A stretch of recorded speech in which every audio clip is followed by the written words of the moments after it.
Alors, donc on a expliqué que si quelqu'un me demande des renseignements pour un shidour par exemple, bien il veut s'associer avec quelqu'un d'autre, et il y a malheureusement on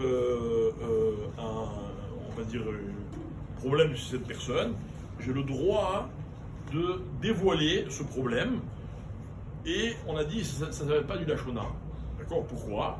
Parce que si je ne le dis pas, il va sortir de ça encore plus de mal. Et donc en le disant, quelque part, je diminue le mal qu'il aurait pu y avoir. Maintenant, le Chafetz Chaim, il dit comme ça, il dit mais attention, parce que tout ça, c'est au conditionnel. C'est quoi le conditionnel? C'est que si on me demande des renseignements, je n'ai le droit que de raconter des faits. Et en aucun cas, j'ai le droit de rajouter voilà, une exagération, un avis personnel, appelez ça comme vous voulez. Dès que ce que je dis dépasse les faits, on va dire, nets, bruts, pardon, alors, non, ou net, peu importe, dès que ça dépasse les faits, ok, je tombe dans le lachon hara. Pourquoi? Parce qu'à partir de ce moment-là, mes propos, ils vont provoquer ce qu'on appelle du gnout, donc du mépris. Rappelez-vous, le mépris, c'est l'indice qui permet de définir si ce que je dis, ça s'appelle ou pas du lachon hara. Donc évidemment, il faut être extrêmement vigilant et ne vous précipitez pas à vouloir sauver le monde en disant, ne nous précipitons pas en disant ah moi je vais te protéger, fais attention, etc. Non, non, non. Restons dans l'extrême rigueur de la vérité. Maintenant, que se passe-t-il si quelqu'un a fait du lachon hara et il veut faire teshuva? Donc on est à quelques jours de Kippour, il se dit bon, je ne peux pas aborder mon Kippour avec une telle faute de lachon hara.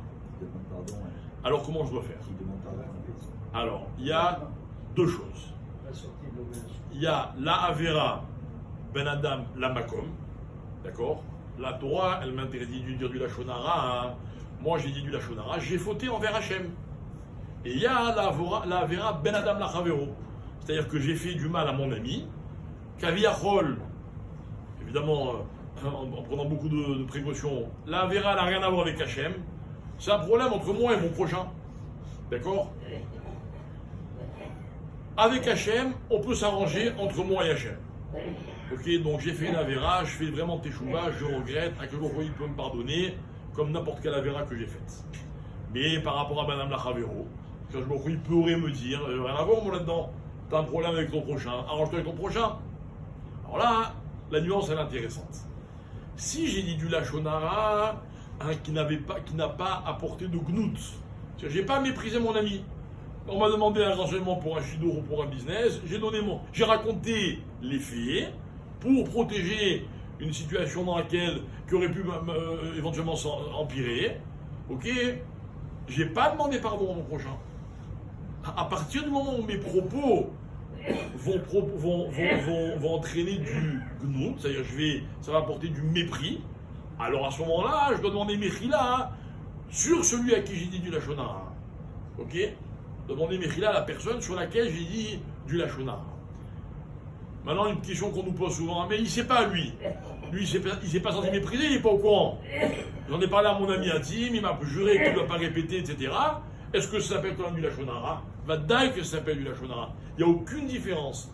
Si la victime, elle sait qu'on a parlé d'elle, ou si elle ne sait pas qu'on a parlé d'elle, ça s'appelle du lachon hara. Il faut lui demander mechila personnellement.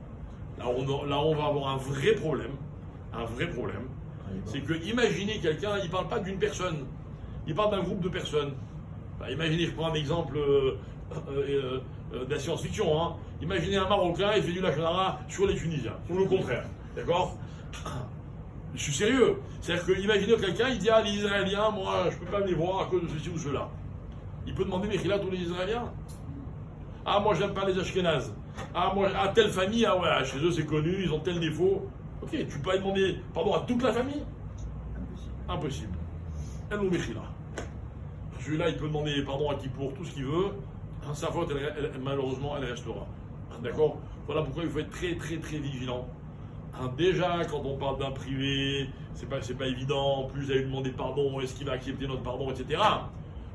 Mais quand on parle d'un groupe de personnes, alors on est carrément dans un cas, on va dire, mission impossible d'avoir la mechila de ceux dont on a parlé. par rapport à Israël. Non, Moshe Rabbeinu il a toujours parlé pour faire du bien. Donc c'était pas là, mais il n'a jamais été voulu être mévasé le plus à Mais Hachem, il a reproché. Bon, il faut étudier là-bas le cas.